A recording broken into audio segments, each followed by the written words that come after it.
Hey guys, welcome back to the channel. It's awesome that you're tuning in. In this video, oh man, we're going to review a big boy. But it's time for a package from China.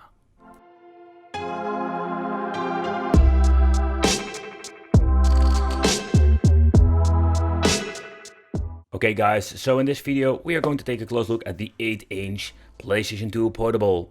And when you're seeing it here, you want to say that it isn't a very big handheld, but I can say this is a really big badass machine. It's even more crazier than the previous models I've reviewed.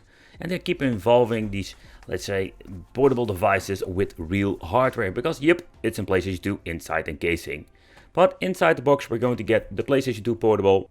Because of the batteries inside, we're going to get the special 8.4 charger. It's a better quality one, and of course we're going to get the card reader or USB drive. The power supply, I did test them out, and this one is not of bad quality. It weighs not very heavy, but the reason I'm saying this with my previous models, like the one I bought from AliExpress, oh boy, this thing was getting really hot. And this one doesn't do that at all. So I'm very pleased to see there are different qualities out there. But we're going to need the adapter, otherwise I can't use it.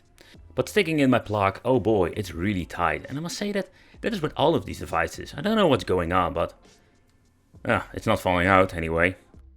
All of these adapters are equipped with an LED for indication how far your battery has been charged. And I must say it works very well. It will pop up green if it's ready to go.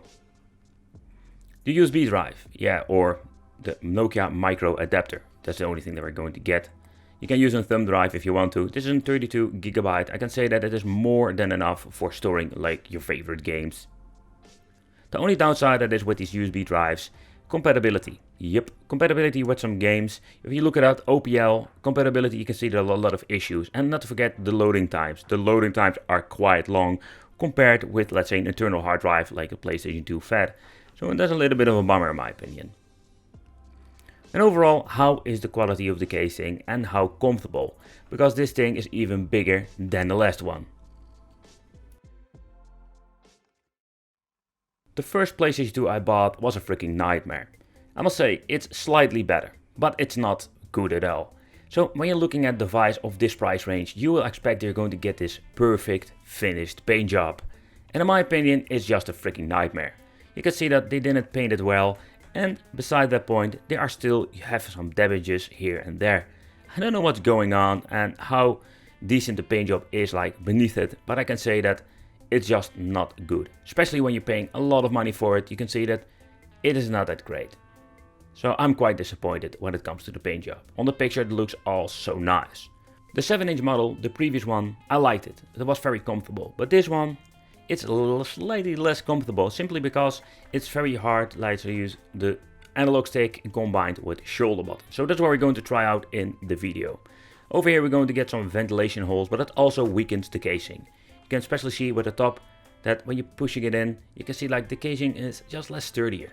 And that's something that I wish they worked on, like giving thicker plastic and give them more sturdy feeling. Oh, by the way, don't even drop this thing. So let's weight it. Are we going to get a beefcake arm? Oh, absolutely, 820 grams. Holy crap, that is a lot. With this one, you don't need to go to the gym, especially when you're training your arms.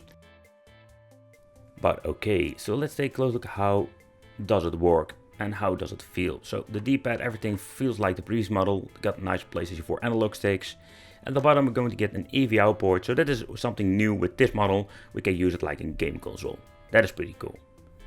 Okay, then we're having like the plug-in for the power adapter and the on and off switch. We're turning it on, you can see that the LCD goes on. But booting up the main board, you need to press the PlayStation button on the left bottom part.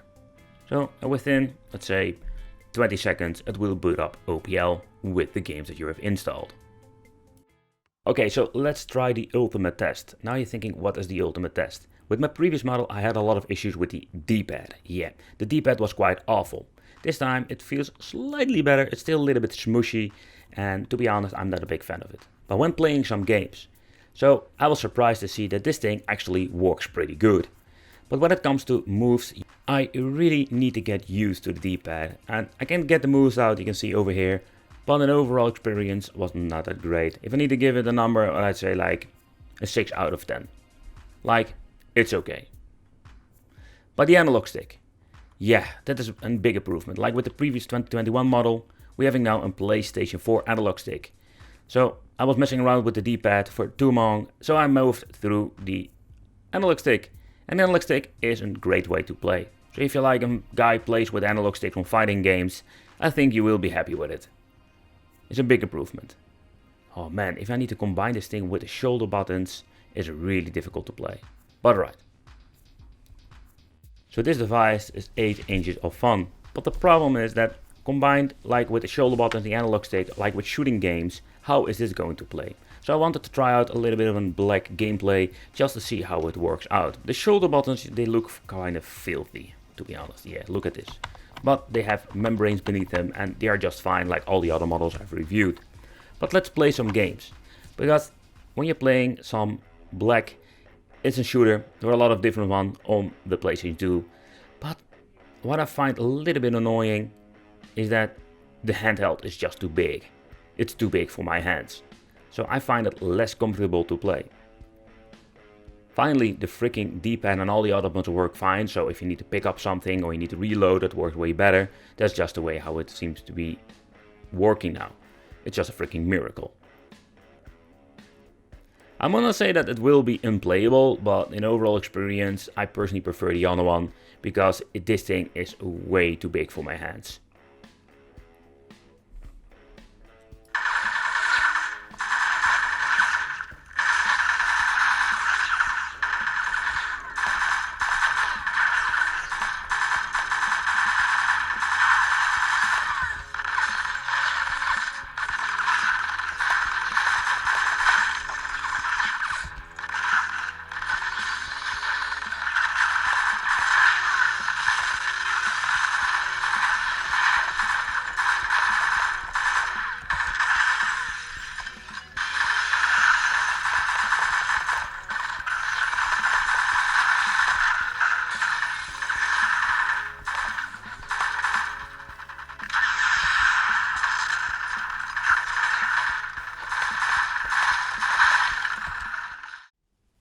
So with this expensive machine, we're going to get an 8-inch LCD display. And I must say that the display itself looks very nice.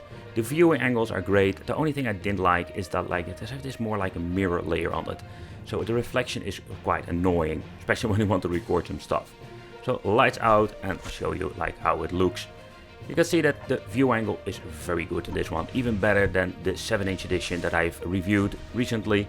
So in overall, yeah, I'm very glad to see that this 8-inch looks very nice. On the top we're going to get 2 buttons. They are really hard to press. But this one is basically for changing between channels. And the inside, most of these devices still have an HDMI input, so I don't know why they are not using this, but you can switch between them if you want to.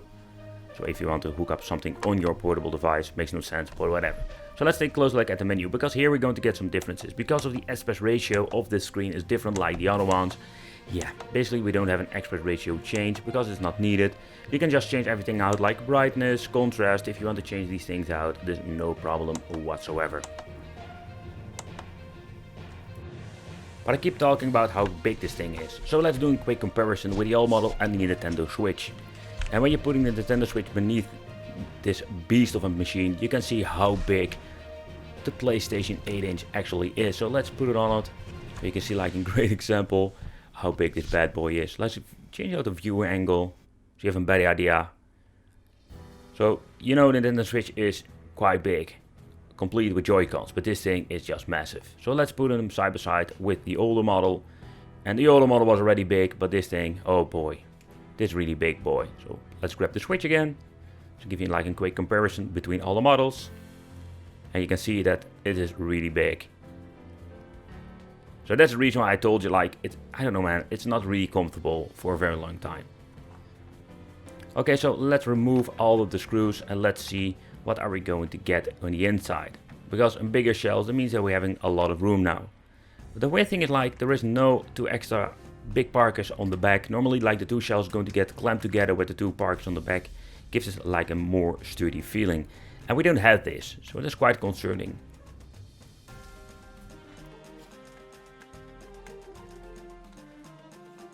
So normally we're going to get 4 of these parkers on the bottom and the top, but we're going to get 2, or better said, 1 on each side. So removing them is very easily. They didn't tie them up that bad. But the problem is when you don't tie them up too much, it feels a little bit wonky when you're having the 2 shells. Okay, so let's remove the last one and let's see if we can open it up. Okay, so it's always the question, how can I open it up? Simply because, oh man, you need to be so gentle. There are so many wires on the inside that you can basically rip apart. Okay, so I wanted to turn it around and all my 3D printed shoulder buttons fell out. So this is the way I need to open it up. And I must say there is no hot glue madness over here going on. This ribbon cable, I think I'm going to detach it because it's too short. So let's detach it. It's for the top part, so it's not needed to show the insides. Alright. Okay, so let's do a quick overview. So first of all, they changed out a lot of things. So now we're having like these PCBs they can buy from the market over there that they can use. So they don't have like this soldering nightmare anymore, and also there is no hot glue almost in here. And the reason why, because there are like having 3D printed brackets. The same goes for the batteries. With my previous one that was more like a freaking nightmare with hot glue. So the only thing I didn't like the memory card, you can see like it is loose. There's just wimbling in the inside. That is not good. So another thing is like they again used not enough screws, so the main board is loose. But the fan, let's talk about the fan. The fan they are using, it seems to be like new ones, because these things are not bad and they are not loud. So let's give you a quick sample.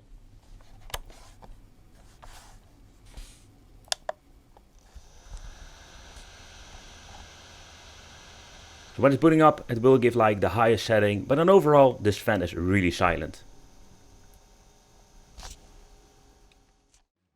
But when you take a closer look at the top shell, we can see this gigantic bracket that they have 3D printed. I must say this looks way better than the previous model. No hot glue, no whatsoever like using kit, they're just using this. You can see here having like the HDMI they can maybe utilize if you want to connect something to your portable device. But then overall, if you're looking at the way they build it, in my opinion, it's not super bad. And they are like improving it. You can see here on Taobao, it seems to be you can buy these boards if you want to make them yourself. So I'm guessing they just buy all of the parts and put them together. And overall, I'm pleased to see that they are improving it. It's still not perfect in many ways, but there is a lot of room in this shell. And I would not be surprised to see they're making like a different portable device with the same shell in the future. But that's something we'll see then. But an overall experience was not that bad, to be honest. I think it's one of the best at the moment. The controls were good. I played a lot of games, but it's a little bit too big for my hands. And even having smaller hands, there's no way you can play this bad boy. I want to thank you for watching. Consider subscribing to the channel, hit that little bell, become one of the Wicked family, because I have a lot of great content coming up. And it will be great to have you here. Hit the little bell, and I will see you in the next video.